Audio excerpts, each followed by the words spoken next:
الطلاق مرتان فإمساك بمعروف أو تسريح بإحسان. ولا يحل لكم أن تأخذوا مما آتيتموهن شيئا إلا أن يخافا ألا يقيما حدود الله. فإن خفتم ألا يقيما حدود الله فلا جناح عليهما فيما افتدت به.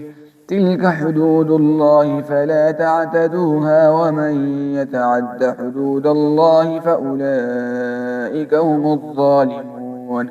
فإن طلقها فلا تحل له من بعد حتى تنكح زوجا غيره. فإن طلقها فلا جناح عليهما أن يتراجعا إن ظنا أن يقيما حدود الله. وتلك حدود الله يبينها لقوم يعلمون. وإذا طلقتم النساء فبلغن أجلهن فأمسكوهن بمعروف أو سرحوهن بمعروف.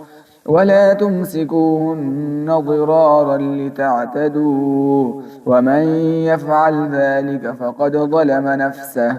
ولا تتخذوا آيات الله هزوا واذكروا نعمة الله عليكم وما أنزل عليكم من الكتاب والحكمة يعظكم به. واتقوا الله واعلموا أن الله بكل شيء عليم.